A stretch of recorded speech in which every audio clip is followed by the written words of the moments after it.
Hi everyone, it's Nicole here today with a die cuts only Mushroom House scene card featuring Lawn Fawn dies. This entire card, with the exception of the sentiments, has been created with die cuts. I am a huge fan of kind of the storybook type look, and Lawn Fawn does dies so amazing, and I thought it would be really fun to share an idea using the new Mushroom House and some previously released dies to create this scene.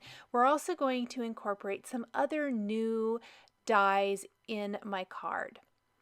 We're going to start by building a background. I wasn't just loving any of the cardstock colors I had on hand for the background, so I did opt to ink up a white A2 sized panel. So it's 4 1/4 by 5.5 inches with fish tank ink. This is Lawn Fawn fish tank dye ink applied with one of the Picket Fence life-changing blending brushes. And we're gradually going to build that ink color up. It's going to be darker down near the base, down near where the grass border is going to go, and then slightly lighten up near the top. This just gives a little bit softer look than what a solid cardstock color will be. We're going to be using a lot of solid cardstocks in this card. However, we will be adding ink with either dye inks or Copic markers to add some shading and blending.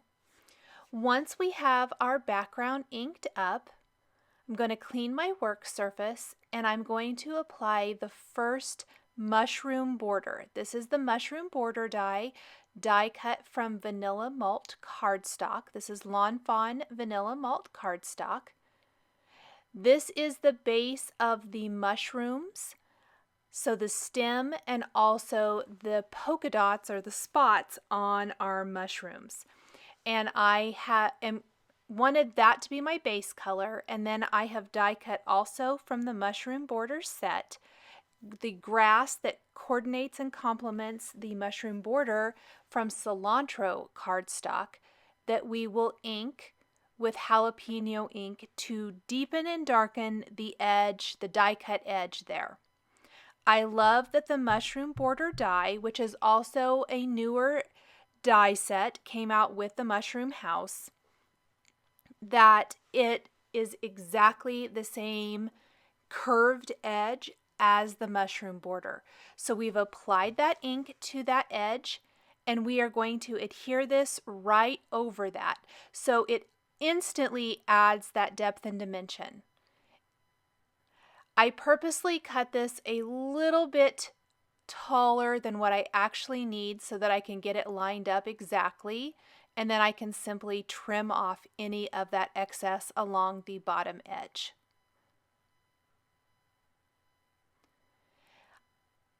Next, I am going to take this leafy tree backdrop landscape.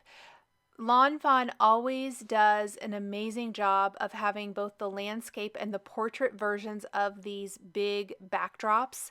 This was released a few years ago, but it is simply amazing and it works fantastic for helping build our little garden mushroom house scene card here today.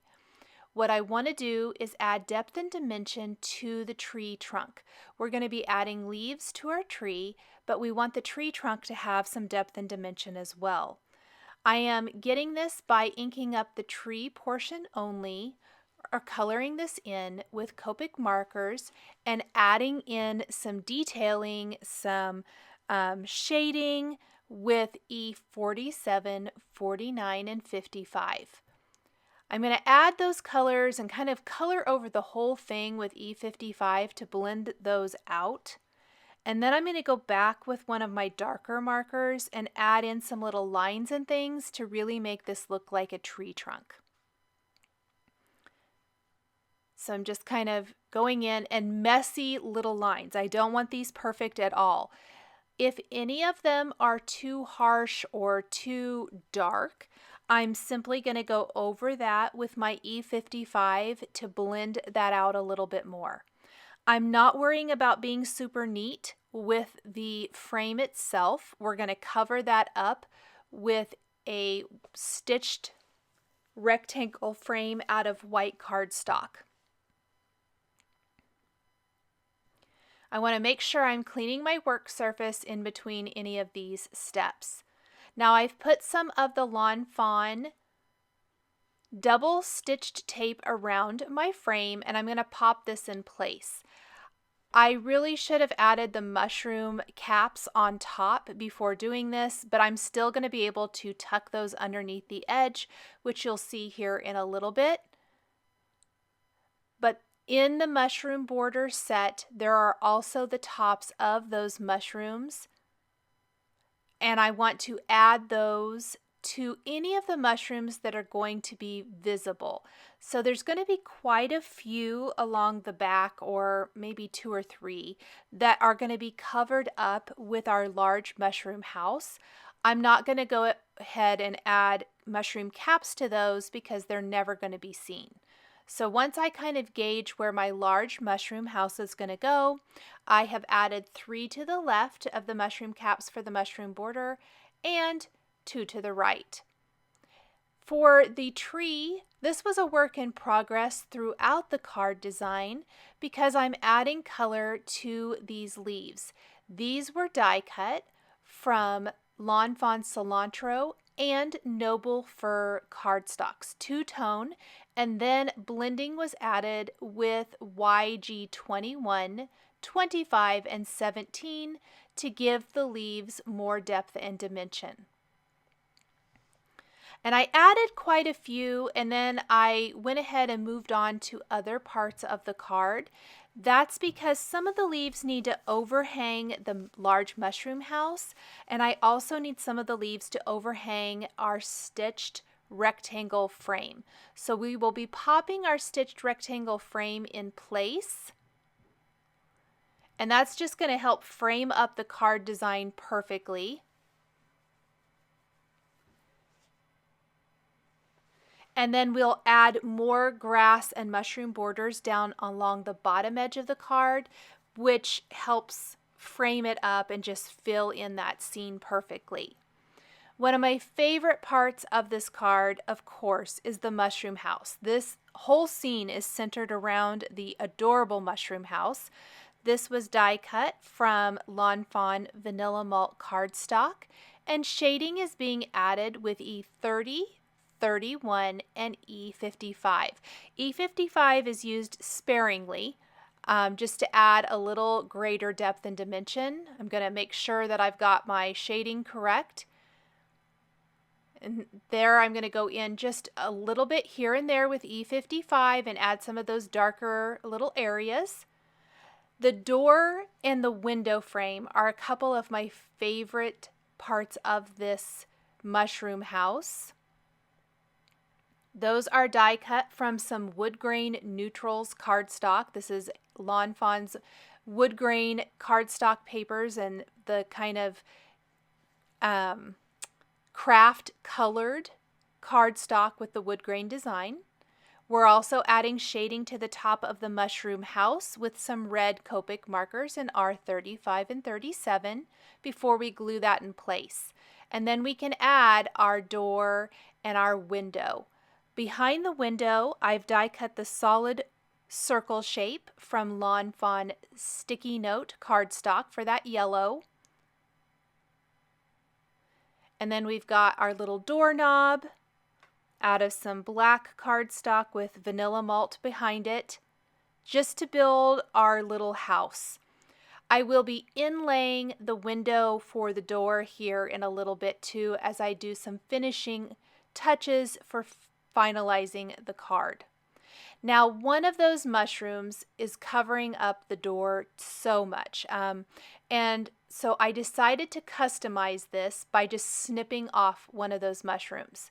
So let's lay that out and look how much better the scene looks with the removal of one of those mushrooms. Again, this is the mushroom border die, so the grass is going to perfectly coordinate depending on how tall you cut it. We're going to ink up the edge with jalapeno ink, just like we did with the back border. And then we're going to attach our mushroom border and the grass border to the front of the card. I will say that this is another step that I had added detail to the mushroom house. I should have added detail to the mushroom borders prior to adding the mushroom caps and things, but I will do that here in a second. Just little tiny touches of Copic markers so they match the mushroom house. The light is one of my favorite details from the mushroom house. You get so many dies in this mushroom house collection. So we've got our light pole die cut from chrome cardstock, and then the lamp or the lantern out of black velvet cardstock with the sticky note cardstock back behind. There's 3 dies that build that lamp post. We want to add a sentiment here to the front of the card. It reads, "Home is where the heart is." I've curved it along the edge of the grassy border. This is from the Happy Village Lawn Fawn stamp set. I've stamped it with a clear embossing ink, and I'm heat embossing with white embossing powder along that edge. I wanted it to definitely fit in with the rest of the card, so by curving that edge there, it looks very natural. The mushroom caps on the front, I'm adding some shading to these, and then we're going to pop these all in place. Some tweezers were really my best friend for this step. And here is where I'm going in and adding some detail to the bases, the stems of all my mushrooms, just with my same brown markers. Nothing super fancy, just a little touch of color so that they really resemble the mushroom house more. And then we want to go ahead and add the rest of the color. I'm using my tweezers not only to help place the mushroom caps and other elements in place, but to also hold those small pieces down in place as I add some shading to those with Copic markers. I figured while I was adding shading to pieces, my Nuvo crystal drops could be drying, so I added that to the open spots on the lantern so it's going to dry sparkly, and also to the window. The chimney for the house was die cut from some chrome cardstock. We're going to want to attach that. And then I've got a bunny here that I'm going to add in a minute as well. So as I was working, I kind of played around with some of the elements just to make sure it was all still looking like it was going to fit. These little grass pieces are from the Mushroom House set. These were die cut from Noble Fur Lawn Fawn cardstock, and they're going to add a fantastic contrast and add some little tufts of grass in my scene. So along the house, in the background by the tree. There's 2 different sizes of these, and I'm going to just pop those throughout. I think I have 4 of them, 2 of the long ones and 2 of the shorter ones. And again, it's just great little contrast from the cilantro cardstock that we used for the larger borders with the mushroom border. The bunny is from the Shadow Box Cards Spring add-on. So this is a new add-on. Came out with the mushroom house and mushroom border, but we're going to be using just this one single die from that in our scene today. It almost has that Alice in Wonderland feel to it. Kind of was the inspiration behind this, if you will, with the white rabbit. And I added a little white pom-pom to his tail. I added some simple shading around the edges with some warm gray markers. But that pom-pom tail really just kind of adds that perfect detail. He's kind of sitting by the door of his little mushroom house. The eye does die cut from the bunny, and I will be fixing that in a second. Included in the mushroom house is a butterfly, and we will be using that butterfly to add some cute little butterflies throughout the scene. We're going to add 3 total eventually. I like my accents in odd numbers. And then there are these great flower stems and tulips in the mushroom house die collection. So you can see already we have used everything from this mushroom house die collection. It is absolutely incredible. And I decided to keep my tulips to a very similar color palette. So all in yellows and orange. I'm using sunflower and fake tan Lawn Fawn cardstocks with noble fir stems, adding just a little shading with some Copic markers, and popping tons of these flowers throughout the scene. There's going to end up being, I think, 5 over on the left side of the scene and maybe 3 over on the right. But I want to really fill in between all of the mushrooms with these flowers. They add a great pop of color, but I tried to really stay consistent. All of my mushrooms are red, and then all of my flowers are yellow or orange. Again, my tweezers are really my best friend here because they hold on to these small pieces while I'm adding shading, and then I can add glue and then just pop them right in place. Same with the flower stems. It's really handy to use a little pair of tweezers here to pop those in place all along my borders.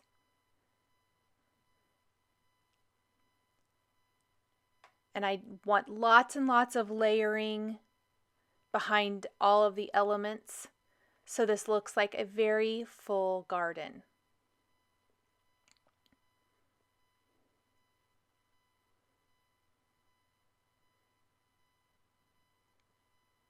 Add just a few more here and there.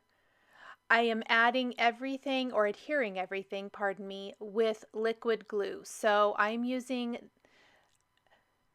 glue here to add all of these elements so I don't have to worry about them going anywhere.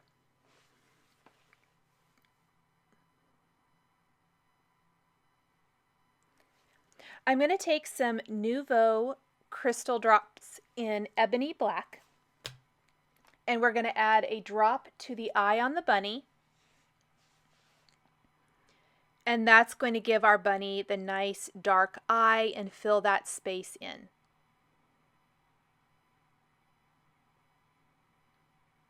When that dries, it gives the bunny the perfect little round black eye. You could also use a jewel or a small little jewel or sticker of some sort if you wanted to.